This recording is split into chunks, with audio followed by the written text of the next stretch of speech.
So I think we're good to go. We're just waiting for the ambassador, Kamla, or we can start. It's up to you. I think we can start. He'll be nearby, I'm sure. Okay. Okay. Good afternoon, everyone. My name is Kamala, and I work for the Technology and Services Division of the Business France India. Let me welcome you all to the roundtable discussion on strengthening businesses in a post-COVID world that Business France and Sopra Steria are organizing. As we begin, may I please request you to mute your mic and off the camera. You can switch them on if you have a question to ask in the question answer session or during the interaction. For your information, this session is being recorded. Let me now call upon Tarun Singhal, the Director of Business Development, Marketing and Communications at Sopra Steria and Sopra Banking Software India, who is actually a living bridge between India and France, to open the session. Tarun, over to you. Thank you, Kamala. Bonsoir, good evening, and namaskar to all of you. On behalf of Business France, Sopra Steria, and the panelists, I, Tarun Singhal, welcome you all at this important roundtable series. Today's topic is strengthening business in a post-COVID world. Before we begin, I would request you all again to please keep yourself on a mute mode and off-camera mode. With that, I am delighted to welcome and introduce His Excellency, Mr. Emmanuel Lena, Ambassador of France to India. Mr. Emmanuel Lena is a well-known name in the area of Indo-French international relations. He began his diplomatic career in 1997, serving in the French Foreign Ministry's United Nations Department. In the run-up to France's National Day on July 14th, France and India brings you a special 7-day rendezvous with France starting July 7th. With this important announcement, may I please request you all to unmute your microphone.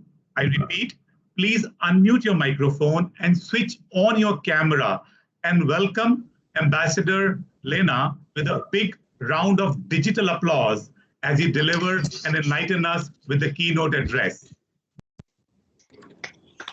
Welcome, sir.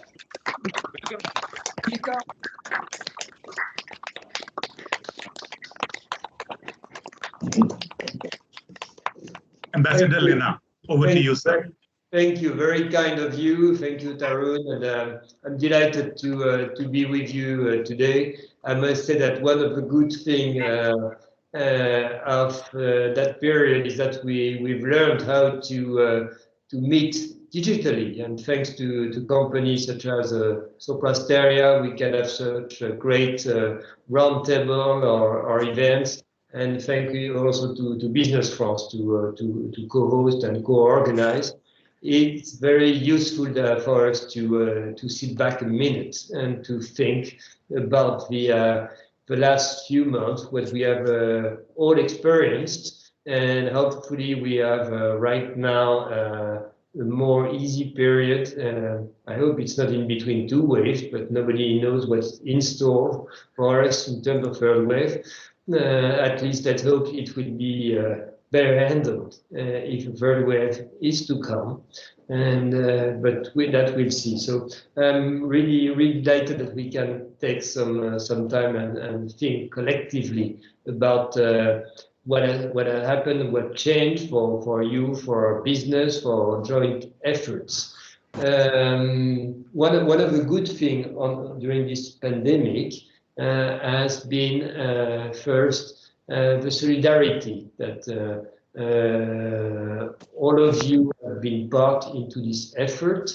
I mean, India and France have been friends in good and more difficult times, and as always, we've been helping each other. I mean, last year, you remember the India has authorized the export of the medical drugs, which were direly needed by French hospitals, and that saved lives in France, actually.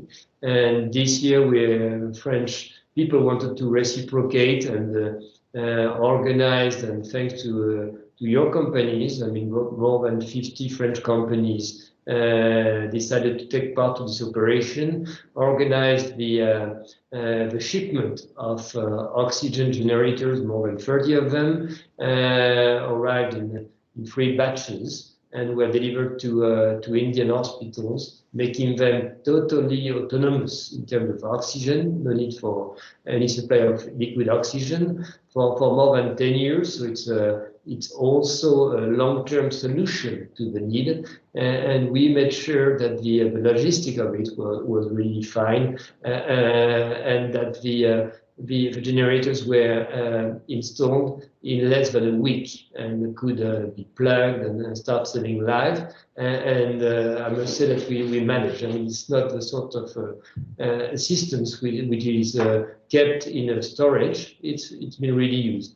Second thing we did collectively, and some companies were more involved into that, some companies like obviously Air Liquide and CMA-CGM and Bolloré for transportation, was an oxygen bridge. I mean, we shipped containers of liquid oxygen from Qatar, where Air Liquide has facility, to Mumbai, and to be used in Maharashtra by hospitals. I mean, with the support of the Indian Air Force and the Indian Navy, and total was more than 380 metric tons of liquid oxygen, which was also significant effort. So first lesson, great solidarity, and I'm sure that all your companies also have earned a lot of goodwill and with this effort. And some of you have funded last year the funds, PM cares and things, but this year was a very practical assistance to the Indian hospital, which was really good.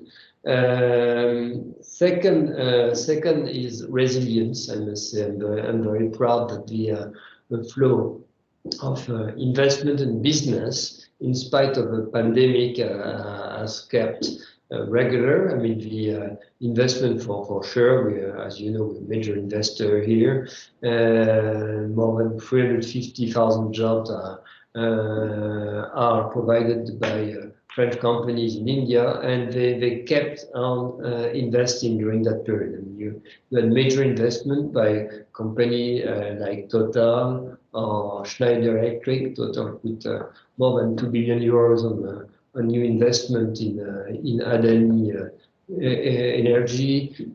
Schneider Electric also put more than 500 million euro in new investment, and obviously trade has been a little affected by, but it's still it was still a good flow of business. So I'm pretty confident that we're going to see new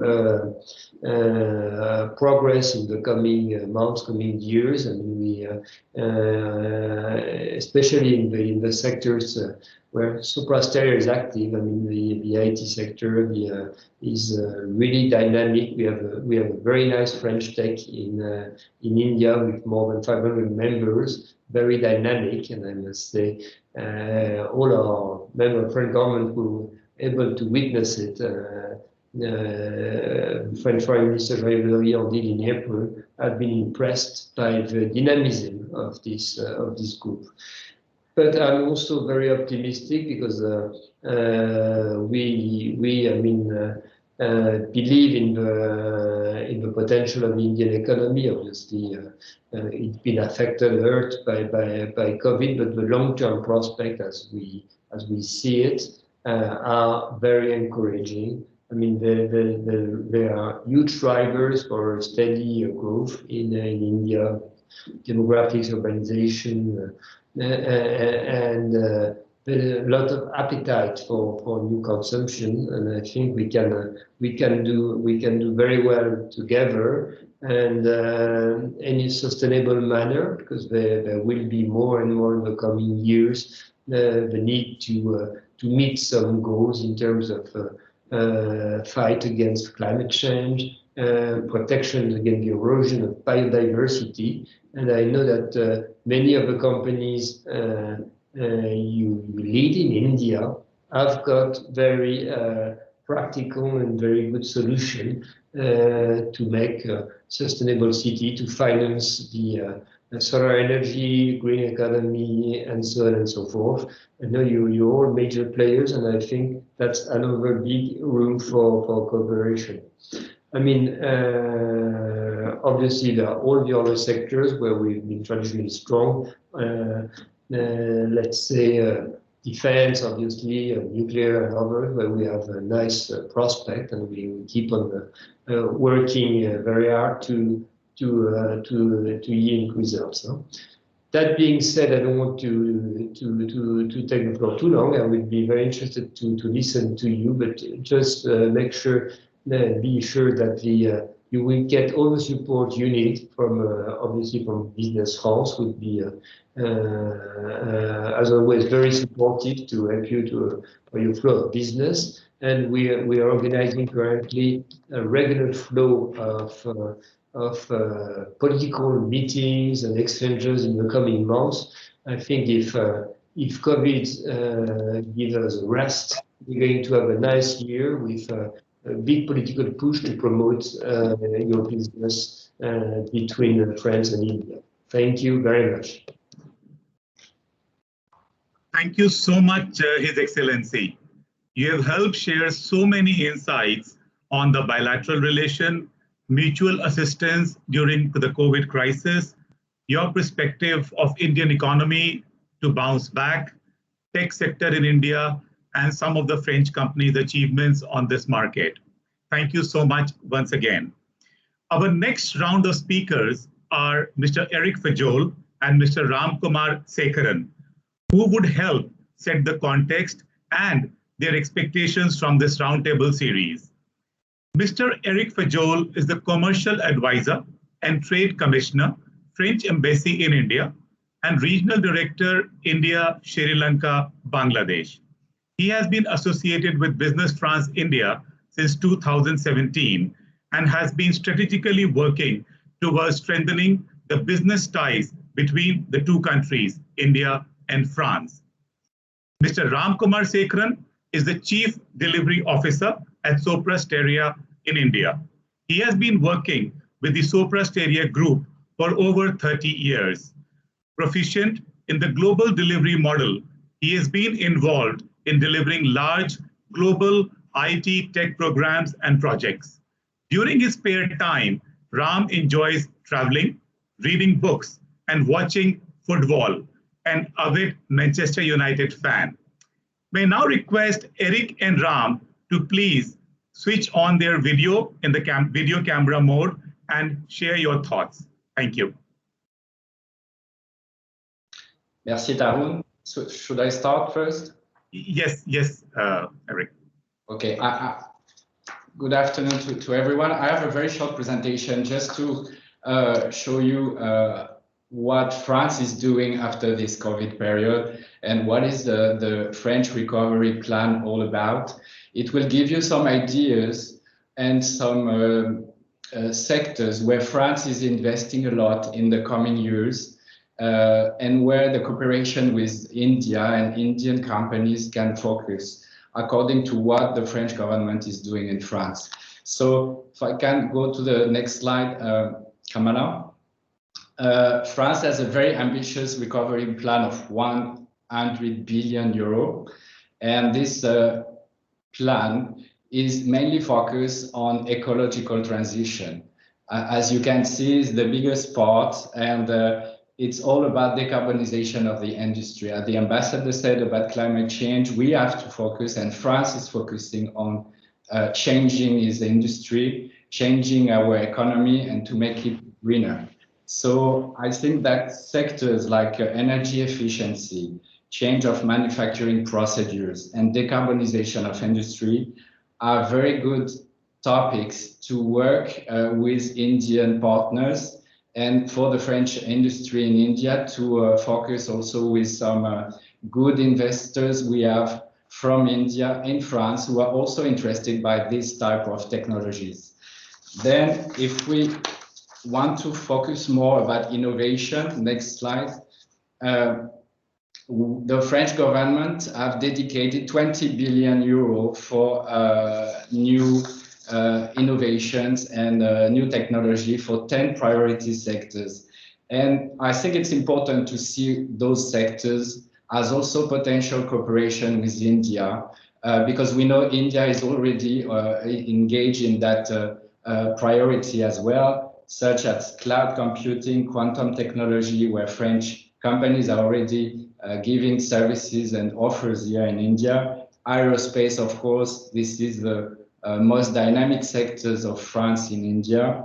Cybersecurity is also a very, very important topic for France, but also for India. And we have bilateral agreement in that type of issues. Artificial intelligence, we have seen a lot of American companies choosing France and Paris to invest for artificial intelligence. We have a very, very good ecosystem in France, and this also could be a good sector for collaboration with Indian companies. Also, because of COVID, the health sector is very important for France. France wants to recover and to be stronger into the health sector and the medical equipment. So as you can see, innovative therapy, infectious disease, and digital healthcare will be like gaining a lot of funds from the French government as well. Cultural and creative industry, because we were already into that, but we want to do more because also during COVID, I've seen that this sector is booming. And obviously EdTech, as many schools were closed, we have seen the importance of EdTechs in our economy and for our societies. So I won't be too long because I have more slides to show you about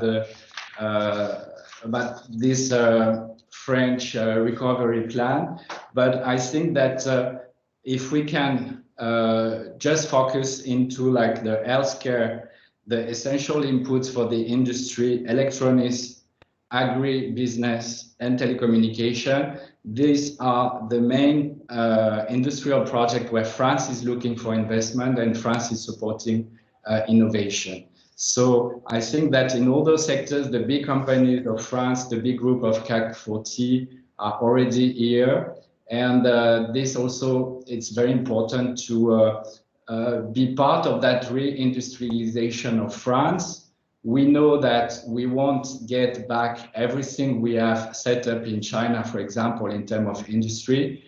Some products are not that competitive to be produced in France, but India has a new role to play with France, with Europe, according as this need of maybe a second supplier, big supplier in China, in Asia, and to be complementary of what we have done, you have set up in China. So this is a good chance to become a real hub, a challenging hub.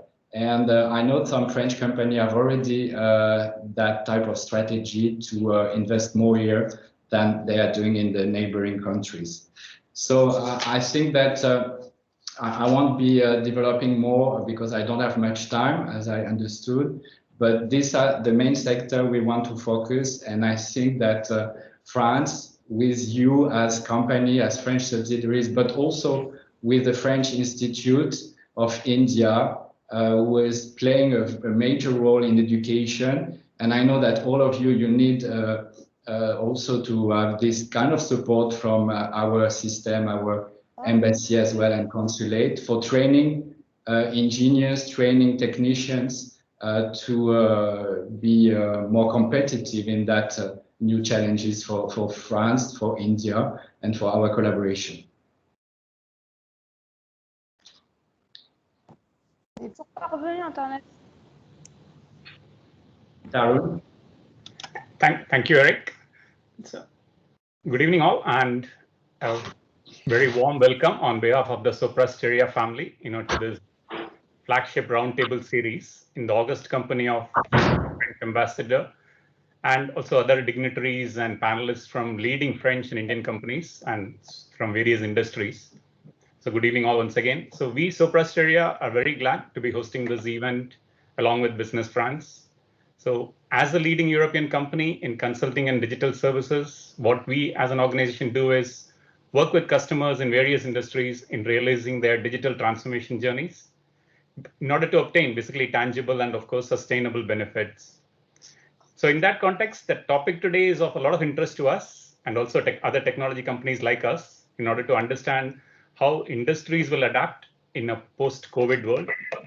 And more specifically, identify and discuss ways in which French and Indian companies in India can collaborate and strengthen business in a post-COVID world. So I hope that we are able to make the most of this interactive session, and I'm looking forward to it, and also that we continue to collaborate and co-create a conducive environment. So with that, I would like to pass the baton back to Tarun to introduce my colleague Bruno, who will moderate this roundtable. Back to you, Tarun. Thank you, Eric and Ram. And that lays down the true spirit of this session.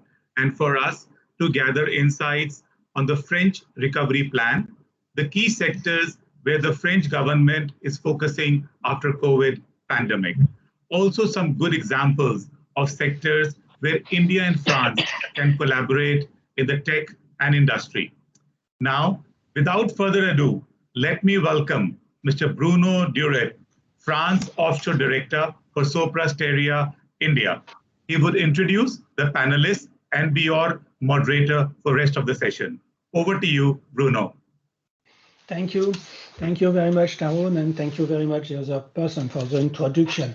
Yes, so welcome all of you for this roundtable, and I'll have the pleasure and the honor to be your moderator for this session. But first of all, and it's very important for us in Soprasteria and I think for all of us, I would like to start by thinking of our colleagues, friends, and also families who we have lost during this pandemic since 15, 16 months. And I propose a few moments of silence in memory of all of them, if you please.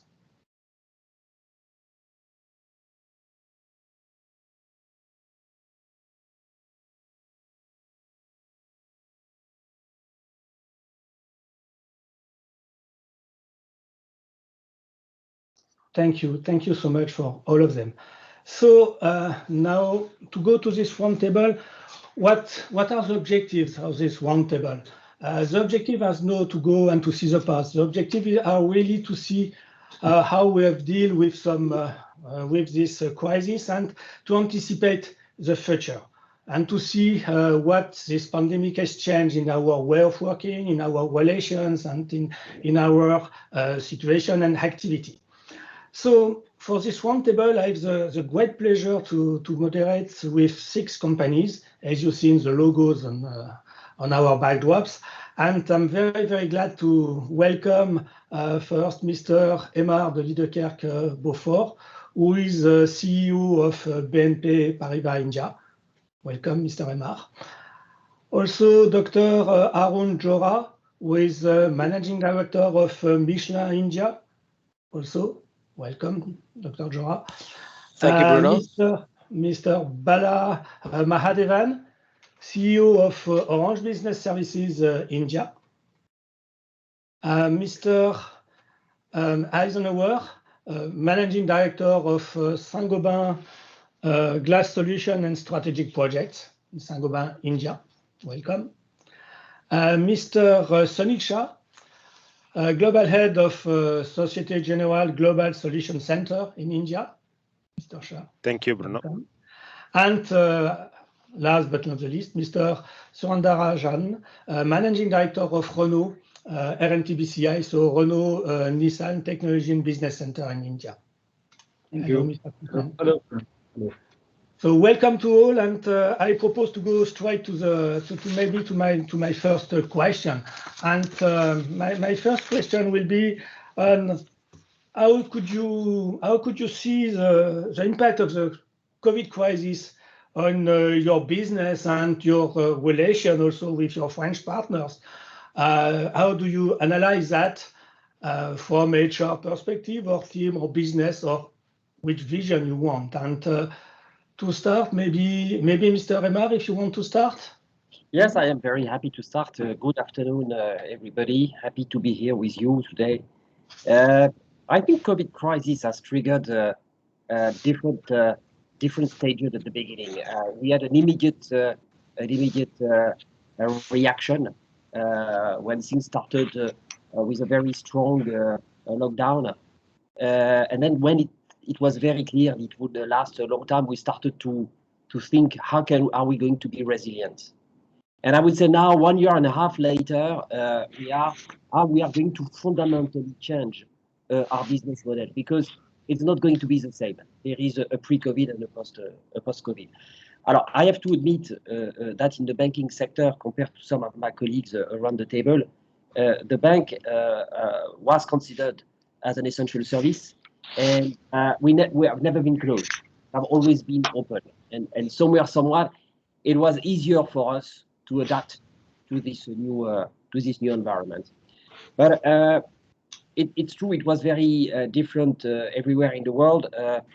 We all moved from 100% working from office. Here, it was down to 20%, but somewhere like in New York, for BNP Paribas, they were down to 5% working from office. So you see, impact was very strong. Now, we have a lot of dialogue on what will be the way after COVID. We are moving with the idea that it will be, at least for BNP Paribas, more 50-50, which is definitely is going to have a huge impact on the way we are going to organize ourselves. I would like to insist on one point: is nobody was ready to be manager in managing our team on a remote basis, how to supervise them, how to lead them, how to motivate them, how to recruit people who would start from day one, not in the office, but from their home, and how do you bring them to the DNA of your company. That has been challenging, and this will remain a challenge moving forward. Now, just moving on the last part of my answer to your question, Bruno, business. Well, I have to admit, business has been good in 2020. We try to stay very close to our clients. We try at the utmost to bring the liquidity that was necessary, and we saw more than 7 capital increase in 2020. But also, the good news I want to bring around this table is we have financed more than 7 renewables deals. And for me, this is the sense that people believe in the future. People were not worried. People thought this is an accident and the future is bright, because you don't enter into big renewables financing if you have doubt. And just to finalize on this point, we also participated to support private equity, who were investing billions in India.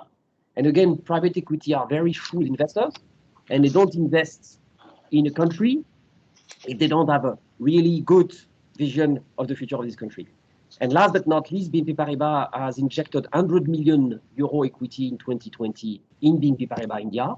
And again, I think it is a proof that it's not only that we are supporting our clients, but to support them, we need more equity, and we have injected it. Why? Because we strongly believe in the future of India. Thank you. Thank you, Mr. Remar. I propose to give the floor to another bank. So maybe Mr. Sunil Shah, if you want to Thank add you. your vision. Yes, thank you, Bruno. Good afternoon, everybody. So yes, as Mr. Emar said, bank have been a little bit more fortunate in the pandemic. As you said, it was classified as essential service, so the impacts of the lockdowns were minimal. And also importantly, for our center here in Bangalore and Chennai, we provide a lot of IT, technology and operations support back office to our global setup, be it in Asia or in Europe or in the Americas. And again, we were able to quickly adapt all of those activities from a remote model, to a work from home model. So essentially, we were able to shift within days the entire workforce of 8,000 plus people to be able to do their activities from home. So to that extent, the business activity, the production, the interactions were different, but not really impacted. I think the point I would like to highlight is that from a relationship with our global headquarters and our different regions, what this pandemic has done is, I believe, to bring us closer. Because it was a global phenomena. I think there was a lot of empathy and a lot of understanding of the challenges that each one of us facing, whether it is the pandemic wave 1, wave 2 in India, or whether it was the Europe shutdown. I mean, different countries went through all of their own challenges, and I think it has made it much more easier to appreciate how entire teams can collaborate together to overcome this globally. So I'll just pause there. I mean, there are many other points, but I will probably let the floor to Yeah. others. Thank you.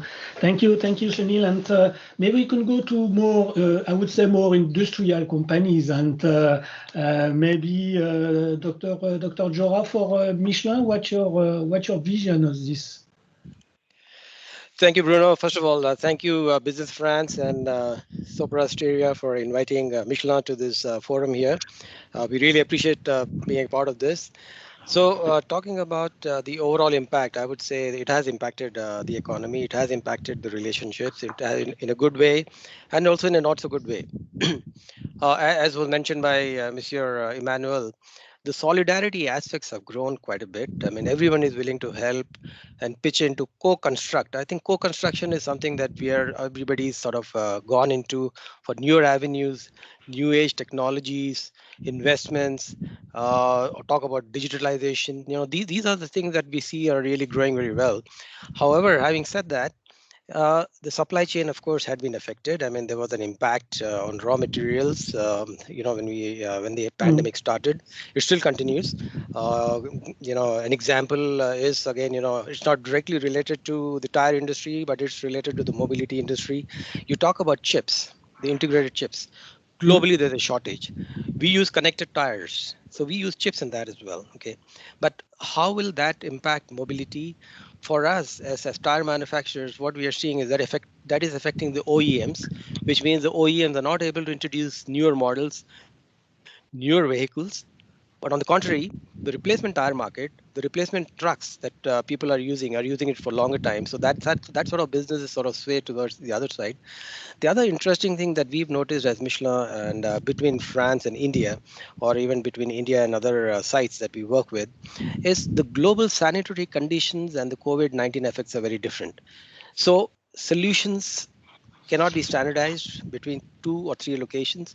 I think the name of the game today and the victory that a company can talk about or an industry can talk about is about being flexible, being adaptable, being agile. I think these are the 3 operating words that we really need to look at, and that is something that's going to drive the industry, whether we are in financing, whether we are in manufacturing, whether we are in energy and things like that.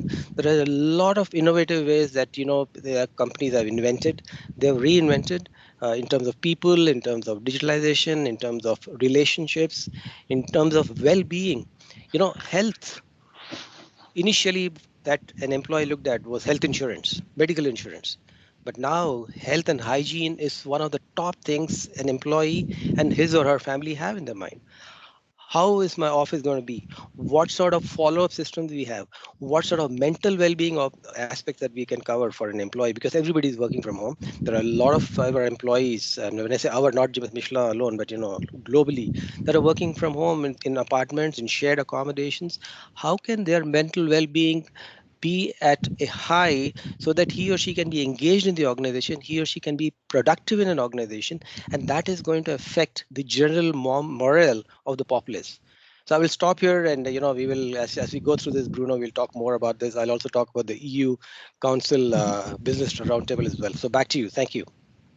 Thank you, thank you. Maybe after Michelin, maybe a few words from Renault Nissan. You Yes, are. yes. Thanks, Bruno. Firstly, good afternoon again. Thanks to Business France and to Sopra Steria for this platform. It's a good connect after Dr. Jora speaking on Michelin. We will talk about how mobility industry went through a big challenge. Right from the 2020 March, when the COVID really hit India, there were two dark spots in the automotive industry in India, spanning of the order of 8 to 10 weeks, where people stopped buying cars. We know for the reasons that it is safety and health as the most important reason. So 12 weeks, zero production and zero delivery of the cars. So having said that, the three important learnings for RNTBCA. The first one is we have to say that we have to reorganize ourselves, how to work with the suppliers, how to work with the overseas centers in order to launch the car appropriately at the right time with the right quality from our Chennai plant.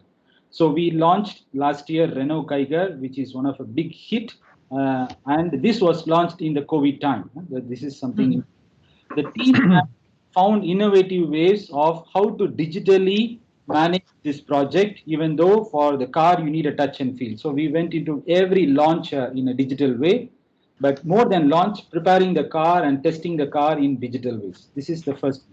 Second, it is about adaptability of the people to accept people to work from anywhere. Conventionally, automotive companies, we don't move the data to a computer and move to the home.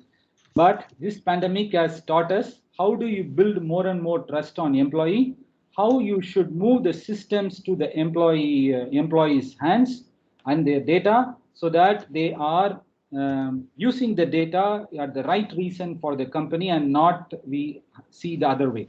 So that means we have to devise lot amount of data policies in order to move the data and allow the people to work from anywhere.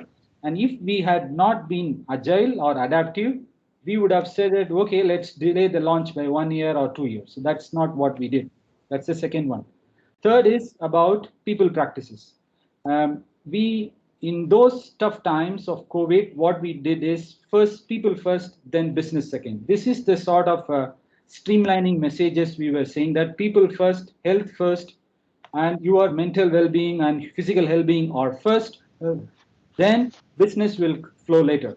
So we have devised many policies benchmarking about what is happening in Japan, happening in France, happening in North America, and amongst all the Indian companies, and said that we should create policies that are favoring the employee to keep their health first and the priorities first, and that's how we ran the show. We did the last element I want to say, and then give the mic back to Bruno, is about reprioritizing the investment. And there is a lot amount of investment which we had planned for our future in terms of vehicle development, but we have to rechannelize and move those millions of euro into IT and infrastructure so that we create enough devices and peripheral and enough bandwidth for people to work from anywhere and deliver at the right quality. Last but not the least, the business grew significantly, not only the sales of the car, but the trust from Renault Techno Center to RNDBCA has increased significantly in that tough time, where they have understood the solidarity what our team demonstrated has shown success in all the walks of business. Thank you very much. Thank you. Thank you. Thank you. Maybe a few words from Mr. Eisenhower also on this topic. Good evening, Bruno. Thank you. Thank you. I thank the French Chamber and Sopra Steria for this platform. See, Saint-Gobain, the glass industry is a continuous process industry, so we cannot stop. So this is something else which in the pandemic were really affected, especially the first pandemic lockdown. We had foreseen it to some extent and managed to keep about 20% of our people within the factory and run the continuous process so that the factory does not close in all our 3 locations. We thank the state governments in all the 3 places for having helped us to do that. Coming back, To the business, yes, business was affected very badly during the first 60 days of last year. But later, it definitely has picked up tremendously. We can see that slowly the pickup went up very well, except when again it got hit by the second wave. As far as the manpower is concerned, I think quite a few of the earlier speakers had spoken. We had seen a lot of change in our HR policies to ensure the family and the employee and even the contract employee are taken care of. We ensured and tailored our policies to meet the growing demands of the expenses that some of our unfortunate colleagues who had a very serious attack of the COVID. And we took care of that to the maximum extent. We followed what we did abroad and what we did in our parent companies and also in other Indian companies. Three, we arranged a lot of communication meetings. We really went digital. I think the Microsoft Teams really helped us. We could actually communicate with every employee nearly over a period of 15 days, every 15 days, so that the morale of the people is not down and that we are all there together in it and we will come out of it together. So that really helped us a lot to really come up. See, if you really look at it, Sangoban, we had three types of employees in our organization. One is the customer facing roles. The second is the supply chain role. The third is the operations role and research and innovation. We really struggled in some areas of research and innovation, especially we could not do the laboratory works, which really required the presence of people. In customer facing, we could retrain our people between physical and connect and virtual connect. And the operation function, we quickly recovered and really brought out a change in the people. As far as our manpower loss is concerned, we managed not to lose many. We could keep our people together because of the support that the company gave them. And there was some attrition, but we managed on the whole to come out and increase our production when the call came for it. So with this, I'll hand it over to you, Mr. Bruno. Okay, thank you. Thank you. And maybe Mr. Mahadevan from OBS. What do you think? Because it's interesting, Mr. Eisenhower talk about customer-facing people and operational people, and I think you have quite close to this kind of activities. Yes, thank you, and thank you for the opportunity to speak here. And I heard all of the panelists. I can almost touch and feel and relate to every topic that people spoke about, whether it's HR or working or supply chain. You know, for us, 3 or 4 points so that I don't repeat anything that has been said already. Like every company, we also had to very quickly adapt to remote working. And for us, probably a little bit like banking, it's always a little easier because we are a technology company. But please remember there are two things. Not only are we responsible for making sure our people work remotely well and securely, we also have the responsibility to make sure our customers also do so. So we have many of our global customers whom we have to enable a rapid shift of work, rapid shift of workloads, and we did that very successfully. And I am reminded of a time not too long ago, just 2 years ago, it has been a constant mission across many of our companies of our ilk to promote hybrid working, flex desk, etc. And if you asked people, can we move 20%, 30% of our workforce to work from home? The answer would have been no, because there are 10 valid reasons why we cannot do it. And bingo, we could do it in 2 weeks with 95% of the people worldwide working. So where there is a will, there is a way. And I think technology helps. From a looking ahead perspective, while we also address many of the aspects as a corporation that everybody has spoken about, from employee life cycle to recognition to recruitment to training to onboarding, to allegiance, to business growth, to digitalization, all that is true. I think two things I would say. One is from a business perspective, a move to a cloud The awareness and importance of cyber security and ransomware. Now you are more open when you move or work outside the company premises. Artificial intelligence, data residency and privacy, all of these were definitely in the planning and intent stage in many of our customer spaces. Today, it is no longer an intent. Today, it is a compulsion. So we are ourselves pivoting around the new reality of demands from customers like the ones that are sitting on the panel today to adapt our own offerings that way. Good example, just one out of them. We don't call it work from home anymore. We call it work from anywhere. So for us, it is how do we provide an infrastructure to balance? It need not be work, it need not be an office, it need not be a home either. So how do we provide a robust, scalable, secure infrastructure that lets people collaborate and work from anywhere? So that's one type of mindset change in our product portfolio. I'll also just stop with one last thing, and I was very happy to hear His Excellency the Ambassador speak about it. I will relay that to the Orange management today, which is to say there is great hope, and he holds great hope and for the potential, long-term potential of the Indian economy and investment. We are also on the cusp of increasing and identifying areas to invest. But that's a very encouraging statement from the ambassador, and one that the company, I'm sure, will look at in great positive light. So yes, business has changed. Yes, we are adapting. Yes, it will be new areas of focus. But at the end of it all, while we talk about the new normal, a lot of things will still remain the same. And that is the human touch element, which we cannot just wish away. And I think that is the singular challenge all of us as leaders have to adopt. However digital we are still human. And I think that will be the success, and time will tell. Thank you. Okay. Thank you. Thank you so much for this, all of you, for this first round. I'd like maybe to make a more deep focus on one or 2 points.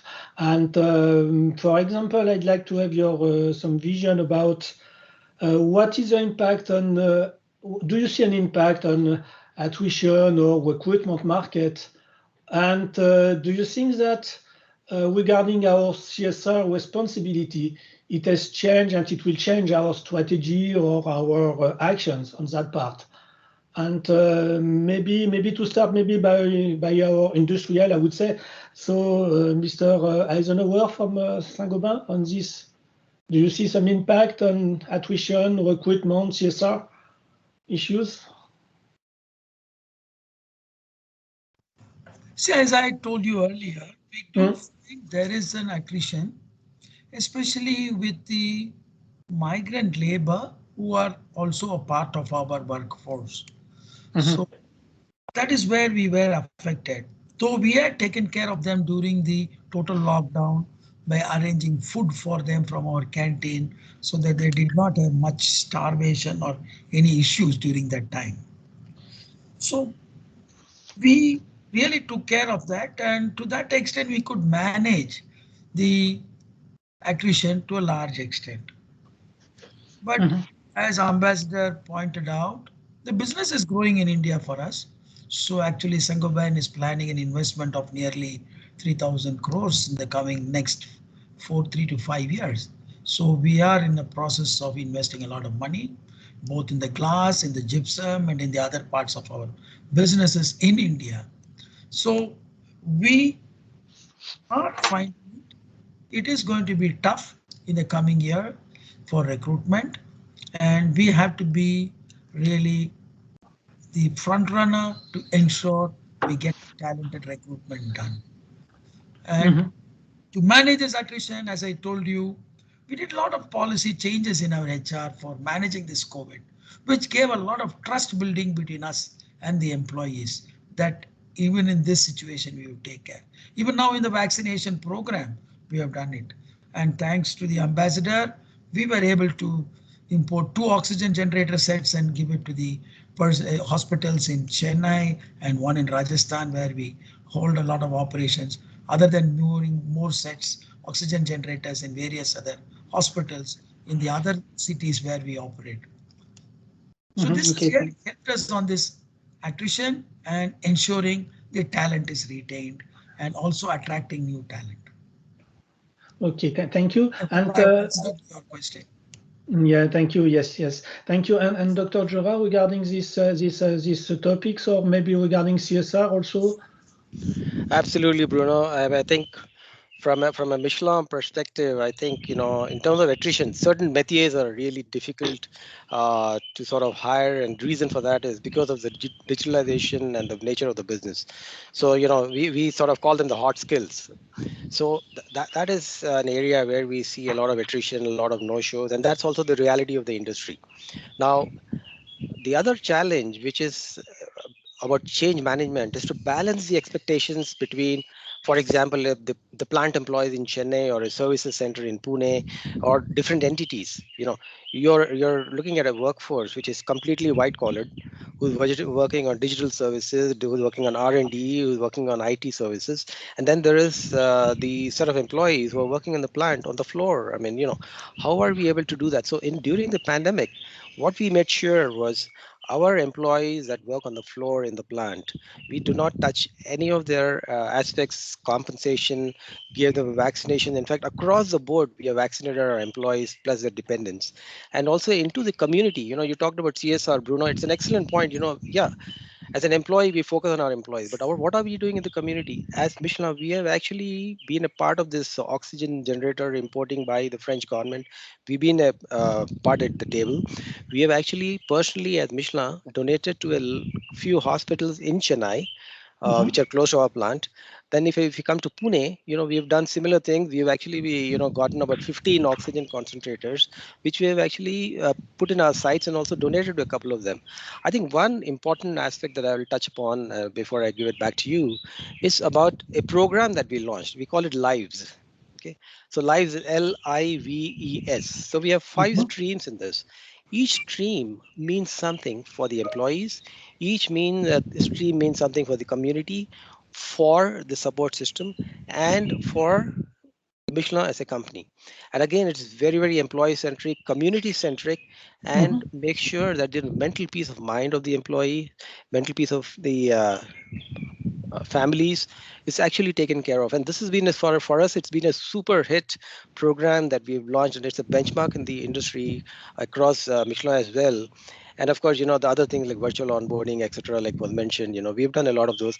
And the last thing I would talk about people orientation is we did, when we talked about career roadshow, okay, typically whether it's inside the company or outside the company, for anybody minus Michelin, and I'm not even just talking about Michelin, anybody, it's a role, it's a career show where I can actually physically come talk to you, give you my resume, you will give me the pluses and minuses of a job, then I go to somebody else, etc.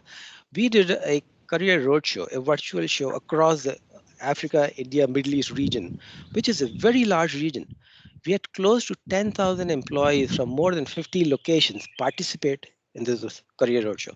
And we did it for 12 days continuously, different sessions, different métiers, different domains. And I think that is something that we've actually swung the pendulum in a very different way. Now we can talk about, working from home, do a virtual career roadshow, do a virtual engagement seamlessly. And that has changed and impacted the carbon footprint overall. Reduce the carbon footprint for sure for all of us, I think, as industry, and Michelin certainly. So I would just stop there for you. Yeah. Thank you, and yeah, that's very, very interesting. And I'd like to have maybe not a comparison, but another vision from more IT companies, I would say. And I'd like to have maybe Mr. Sunil Shah from Société Générale, and maybe after Mr. Krishnan from Renault Nissan, if we could have. Yeah, sure. Yeah, sure, Bruno. So for us, as was mentioned, the industry is different. The type of profiles of the people, the material that we hire normally is mainly engineers, IT professionals, and like finance experts and so on and so forth. So the market for those have always been very competitive in India, and we had to make extra efforts during the pandemic, to find the right profiles, to attract them, to invite them to interact with our teams, remotely. And as already has been mentioned, try to conduct the entire selection process online, onboarding online, meeting their teams online. So all of that has been an important change. But it's been done. It's been happening throughout the industry, as has been mentioned. So slowly, everybody is getting used to that, and it is working now quite well.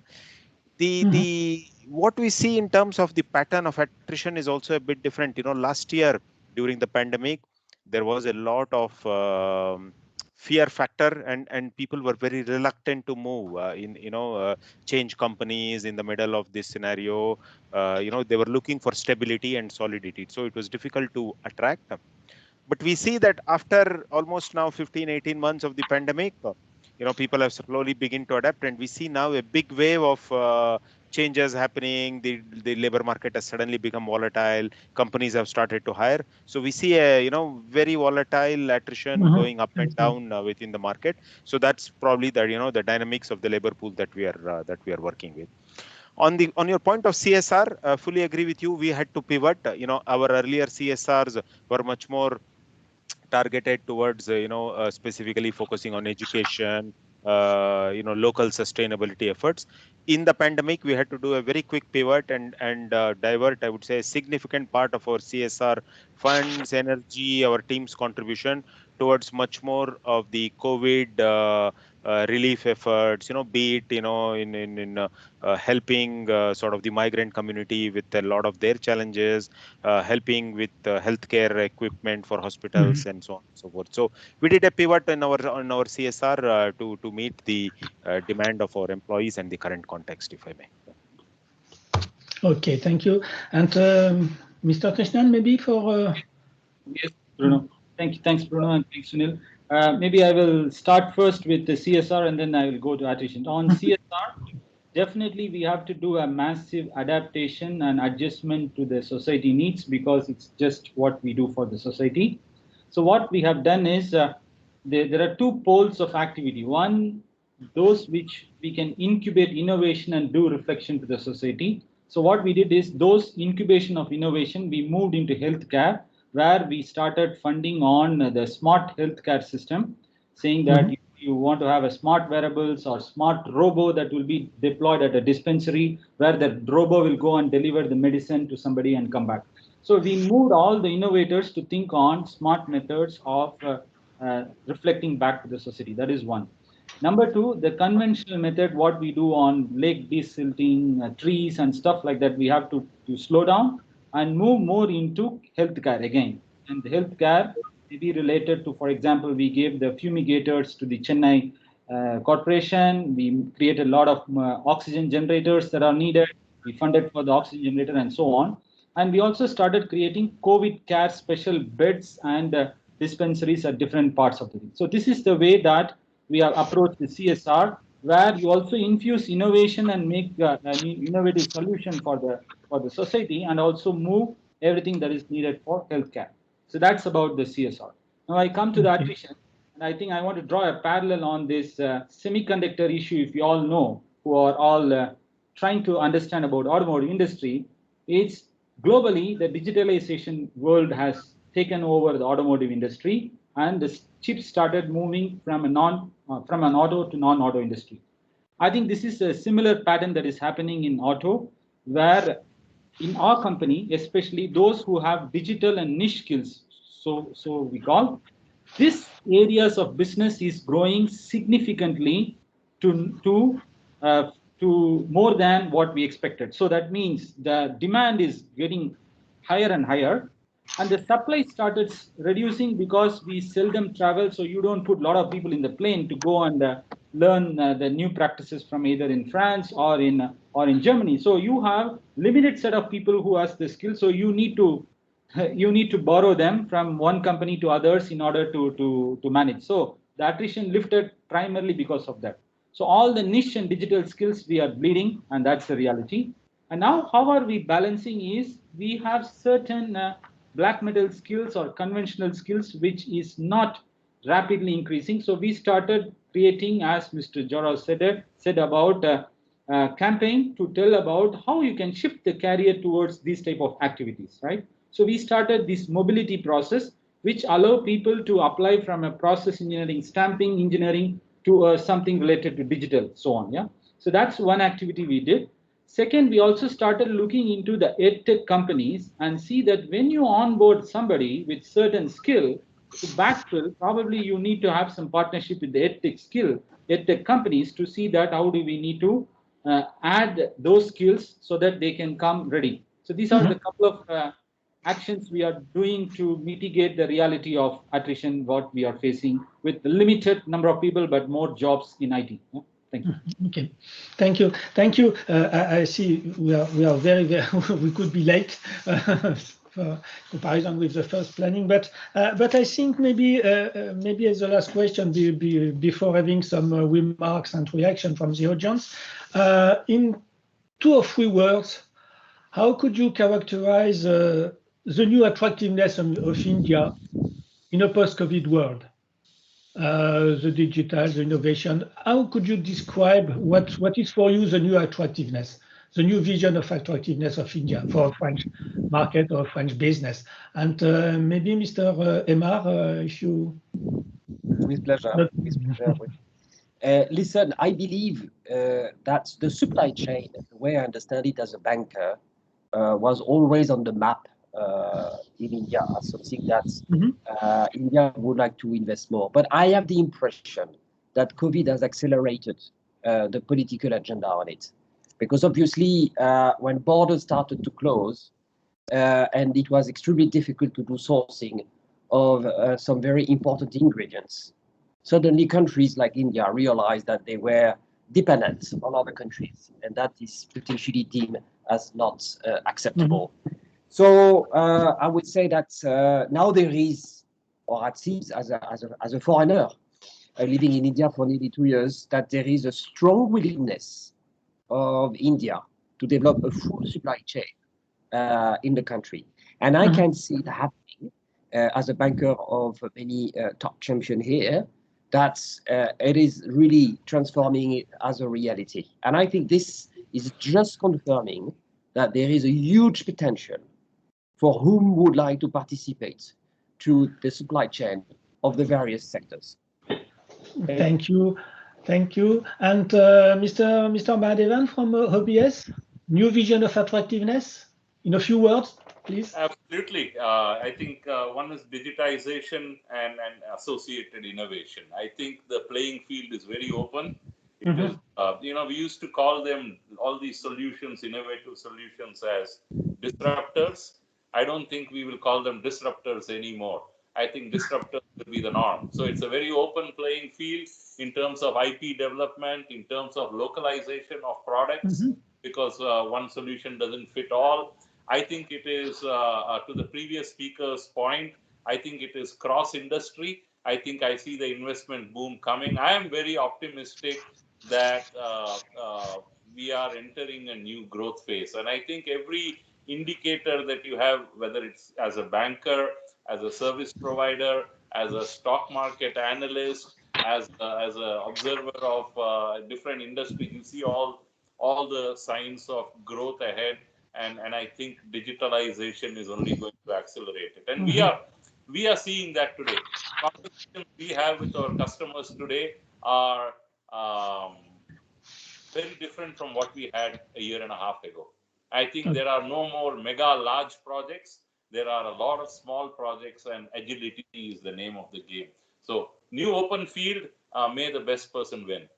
Okay, thank you. Dr. Jora, for Michelin, attractiveness means for you? Certainly, yes. I think, just to sort of try to summarize in 15 words, EU is a technology and innovation powerhouse, while India offers agility to launch opportunities that are transfers, and, again, across industries. We could test and deploy technologies in a very competitive, cost-sensitive market because we have a young, very diverse, very inclusive workforce. And I think, as I mentioned in my opening remarks, the name of the game and the name and the opportunity that India offers to any partner from France is flexibility, adaptability, and agility. I would like to close with that, and thank you again. Thank you. Thank you, Mr. Krishnan, maybe from Renault? Yes, from Renault, I think the key word or the lessons learned, I wouldn't say that we are still inside the woods. First is don't limit your challenges, challenge your limits. This is something that we are always bracing the new world now. And the second most important thing is about adapting to all the digitalization that is needed with the open mind and exhibit and demonstrate agility to processes, practices, and launch the MVP or POC in a quick turnaround time. Don't wait for 3 months to do a prototype. Do every processes and methodology on this in short span of time. That's something that we are practicing and we are enjoying. Thank you. Maybe Mr. Eisenhower for attractiveness. I'll try to give it a short, precise. Yes, digitalization is going to be a very big attractiveness for India. It is no longer automation. Earlier days was considered what is the cost of the labor and do you want to automate? I think all that is going to go away now. I think in this crisis, can we do automation? Can we do it faster? Can we ensure that we can manage with less contact of people? Can we manage with lesser number of people? I think that is going to be a very major attractive business this in India. We have got many skills and some skills from abroad. I think it is going to be a very big attraction, in my words, in my view, in the future for India is going to be in the factories and also simplification of many processes, whether it is in the supply chain or whether you should, I think quite a lot of digitalization will take place. People will not come with invoices. They would all do it, scan it and send it. I think quite a lot of change is going to happen in that area. Payables, I think that is another area where we really find we could completely do a lot of digitalization. And we in Saint-Gobain are doing a lot of digitalization for our parent companies and other group companies across the globe from India, and finding that business is really growing for us as a business in India. Okay, thank you. And Mr. Shah from Societe Generale, attractiveness means? Yeah, the main attractiveness of India, I would say, continues to be the scale, the huge availability of talent, which as many speakers have said, is quite adaptive and very agile in their mindset. The innovative spirit to overcome all challenges and the learning agility, all of those are huge competitive advantages. And I would say this pandemic has also found a new demonstration of resiliency of how companies are able to bounce back. I think that has also won significant praise with our global stakeholders in the ability of our teams to bounce back, and I think that makes it even more attractive for them to continue to work with us. Okay, thank you. Really, I'd like to thank you all for your answer, for all your answers, the elective vision you give us. And I think now it's time to move on to some questions and remarks from the audience. I think I'd like to maybe to invite Mr. Gose from Technicolor, so to see his remarks and vision about India, COVID, post-COVID. I think you are on mute, Mr. Gose, yes.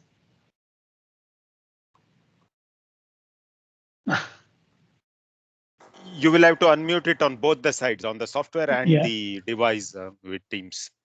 Maybe. Oh, one event without one technical issue, it's not a virtual event, you know. Maybe just 1 minute, just if you try to fix this issue. Maybe I've seen also another point to have his vision and his remarks. It's for Mr. Denis Bertin, who is CEO of Airbus India Operations. If you could. Yes, I can. Thank Do you hear me? Yes, we can hear you. Good evening, everyone. Thanks for inviting me. It's a very interesting event. What I could say for Airbus, I agree with the fact that we discover that finally we are very, very resilient. And for most of the company, despite a lot of difficulty we have, and you know that for aerospace, it was and it is still difficult. But nevertheless, we start to invent the aviation of the future. And for me, the COVID, finally, if I take the positive side of it, it's really an accelerator.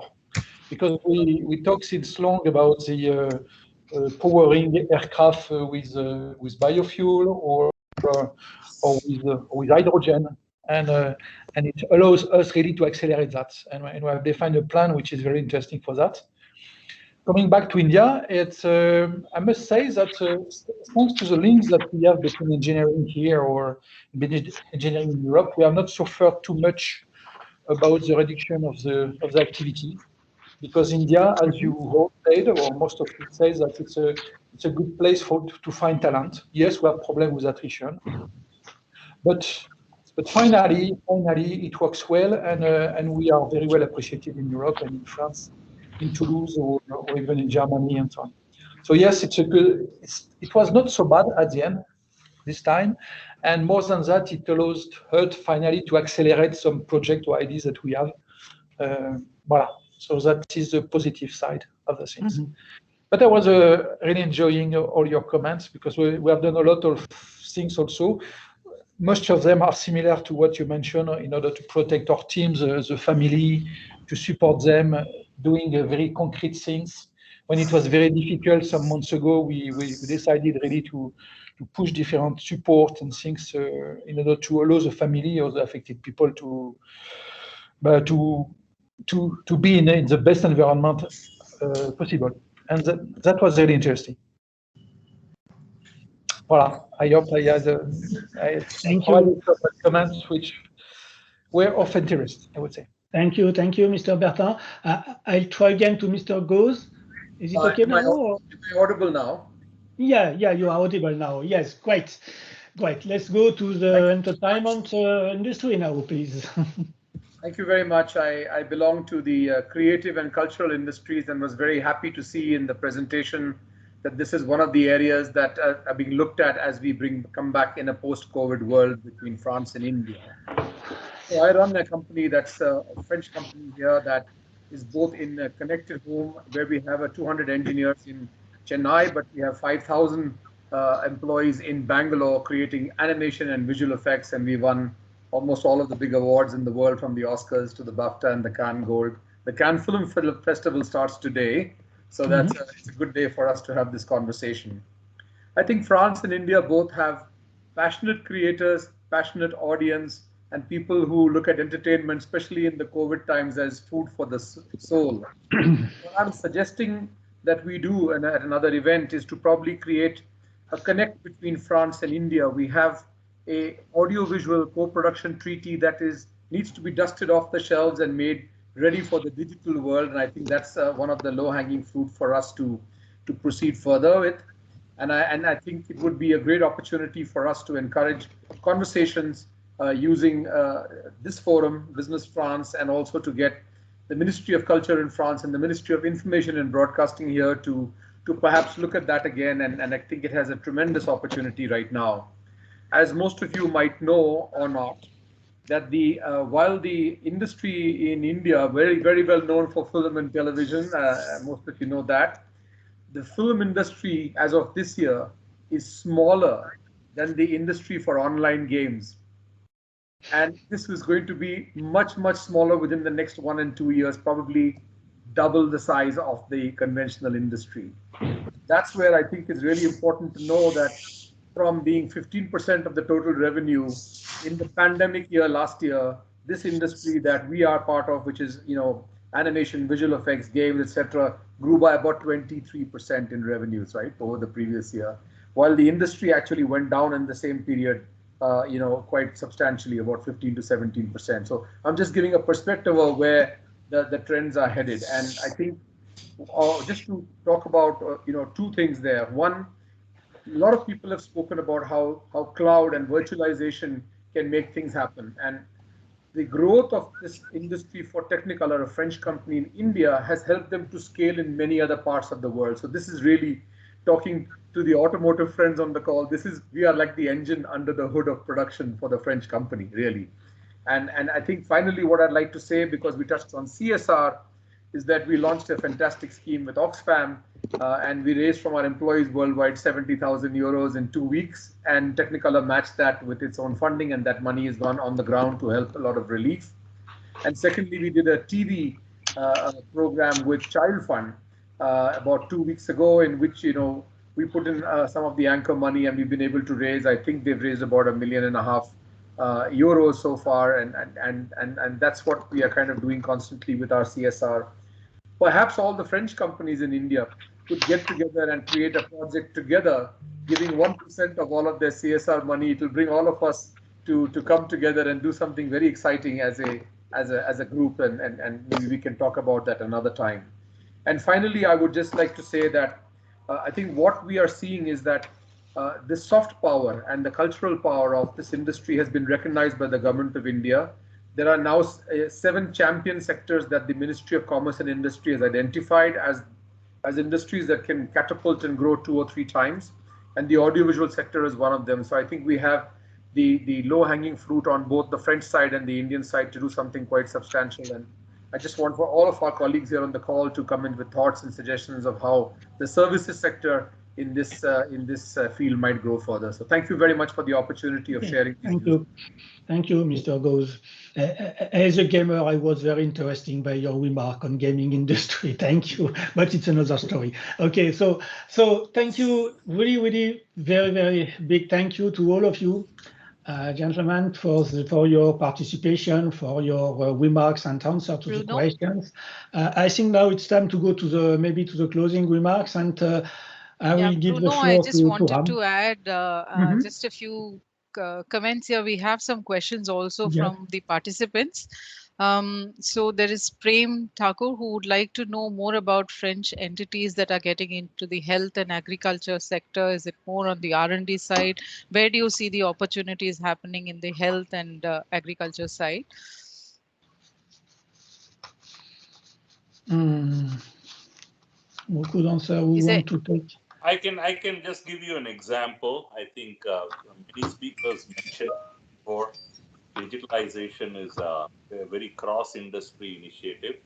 As far as agricultural goes, today as Orange, there are at least half a dozen customers around the world we have, whether they are farmers, whether they are dairy farmers in New Zealand or in France. We have a lot of solutions that use IoT to increase productivity in farming, right? So there are sensors out in the field which communicate with each other and back to the farmer on soil condition, nutrient condition, moisture condition, when to water, when to seed, etc., etc., etc. Now, these are automated digital solutions for this industry, and we are currently working on seeing how we can take that French-specific solution and localize it for an Indian diaspora. We are already working with the state of Karnataka, for example, with the Department of Agriculture to help connect over 1,000 villagers and farmers to exchange information as a marketplace. So I think there will be, irrespective of the industry, there will be innovation, there will be digitalization, and there will be localization and leverage of global assets that many of our companies already have elsewhere. We just need to apply it here in the right context, at the right pricing point, and I'm sure the adaptability of Indians is very high, so we'll be able to make good use of all of these technologies. So just a couple of examples. Okay. I also have Mr. Ashish Sharaf, who's the country director for Thales, who probably would like to share a few inputs. Yeah, please. Well, thank you. But in the interest of time, I'm just going to keep it very short. Obviously, everyone has spoken about challenges. We all had those, but the couple of ones that I will highlight is the rapidity and the agility with which we had to change. I think it was said that that's going to remain the future. For us, specifically because of the surge in technology boom, attrition and essentially taking care of attrition remained a huge issue. We had to be very personalized in the sense of getting people the right attention because it became all very personal. People had not only suffered themselves but their immediate family members. So we had to get involved where we had to also look at how do they take care of their immediate needs and their immediate family members, which wherein we also started to get involved because ultimately it's all about people. And last but not the least, in all this situation, two things become very critical: sustainability and reinventing the future. And for both those, your cash situation needs to be extremely strong because we strongly believe that whoever comes out of this comes out stronger than ever before and is positioned to actually win True. the future. And with laser-like focus on this, we had to continuously focus on being reinventing ourselves because ultimately now that we see us coming out, we see us coming out much stronger to deal with the future. Thank you. Thank you, Mr. Saf. Thank you. Um, so we'll take the other questions by mail, and we'll respond to, for example, the question on how we've handled the what are the differentiators to keep employees in your companies who are more mobile during this crisis. So I think this is a serious question also that we can take it later on through a written response. I think we're coming to the end of the session. Bruno, I'll leave it to you. And yes, thank you, thank you, Kamala. I think no, I think maybe the closing remark by Ram and Eric. Yes. So maybe over to you. Yeah, Ram, I think. Bruno. Yes. Thanks a lot for moderating that session, and thanks everybody for joining and making this roundtable discussion a success. Because when we started, the intent of this roundtable was to seed new ideas, identify opportunities for enhancing collaboration, between India and France in a post-COVID world. And I could see that there were quite a few pointers around these. When it started with the ambassador mentioning about the positivity of the environment in India, and also all of you mentioned about the long-term potential and the enhancement of the solidarity or empathy. I think there was a lot of thing about agility, the need to co-construct, digitalization. So there were quite a few suggestions and pointers, which you all brought out. Of course, managing workforce strengths and also attrition, which seems to be common across industries. That was also another point. So thanks for all these inputs. So once again, on behalf of the Sopra Steria family, I'd like to thank all our distinguished panelists, for their overwhelming participation, coming out with, open suggestions as well. And special thanks to the attendees from, Airbus, Technicolor, Thales, Alstom, Thales, and Peugeot. I mean, I have a list of other organizations who had joined today, like Lyra, Sanofi, Tony Perland, Intelligence, Credit Agricole, Centum Electronics, SLR, Radial, and also Femeco. I think even if I have missed some people, this is a list I could find in the attendees. So thanks to all of you for participating. As a commitment from Sopra Steria, what we will do is we'll continue to host such focused events in order to reimagine, realign, and also redesign our approach for a better tomorrow. My sincere thanks as well to the team at Business France and Sopra Steria and the teams from the offices of all your distinguished panelists, because they did take out time and there was a lot of back-end activity that was required. So thanks to all of them. If all of you, please do share your inputs if you have any in order to make this event better going forward. You can share it with either Kamala or Ishika of Sopra Steria. So that's all I have to say. Once again, thanks everybody. And of course, we look forward to meeting you all in person, more probably very soon. Back to you, Bruno. Now, maybe over to you, Eric, for the closure remarks.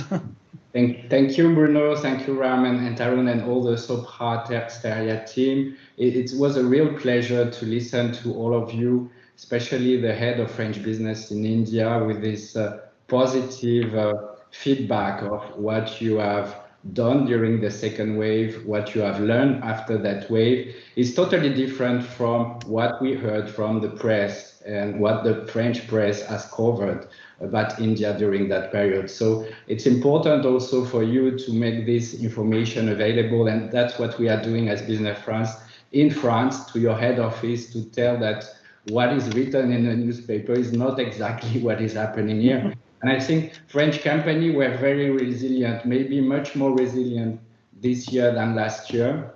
I have seen also that a lot of companies, they stayed in India. The expats stayed in India. We stay in India during the second wave as an embassy, as a consulate, because we thought that India will go through that second wave, and we had to stay here with our Indian colleagues and friends. And the vaccination campaign of France for the French community, but also including some Indian staff of us, was also important to show the commitment of France to, as you said, for your own company, that people were first and business second. Also for France, the people were first, and we wanted to have this safety for our people. So it was, and I was very happy to hear that even Saint-Gobain continued to produce glass, because I know that Lactalis was continuing to produce dairy product, because they were saying that the cows were still producing milk. But even in the glass industry, you never stop producing. So that's very good, and the automotive sector as well. So I think that is a good learning, and the solidarity that you have shown through our partner IFKI, but also with the French embassy at the ambassador state for the oxygen supply and equipment from France was also important. And to answer the question about what can we do in the health sector, I think we can be better and provide more oxygen equipment and solution and technique from France, because we have a very good healthcare system and we can offer more to India. Also, another learning that you were all agile, flexible, creative, and that also, it's a big learning from the first wave, even if you cannot travel, and I'm very sad for that. That is very impossible for you to travel to France those days still, because of the quarantine, because of the visa issue and the go away documents. But we expect to receive a business delegation from France in September, according to the third wave or not third wave.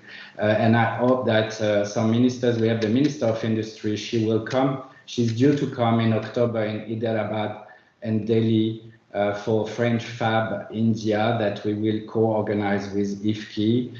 And this is important because Hyderabad is a new city where France wants to grow and France wants to be present and more present. And that's it. And I think you all say that, and the ambassador said, we believe in the capacity of India of bouncing back. We believe in this country. As you know, the strategic partnership between France and India is very strong politically, is very strong in defense. But when we listen to you, all of you, it's also very strong in the industry for the Make in India and for the French technology to be promoted here on the market. And we believe in India, but also my last remark is I'm very impressed by the quality of the CEOs of French company we have in India. As you can see on the videos, most of you are Indian, and we have very few French people today. That shows that France believes in India, but we also believe in Indian talents.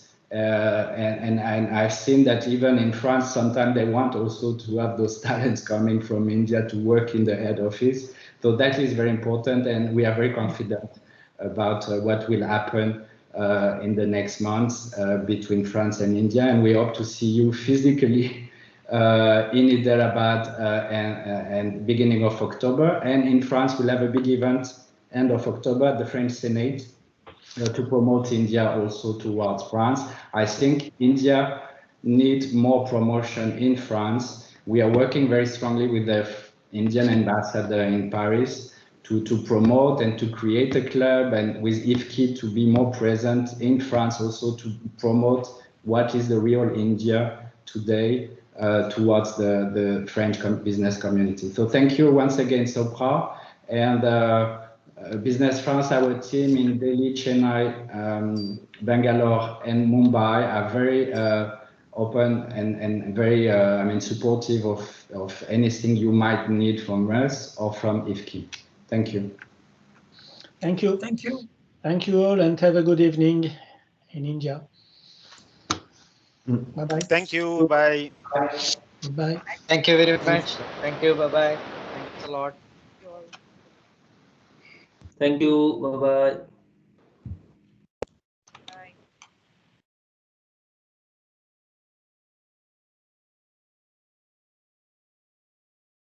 Thank you.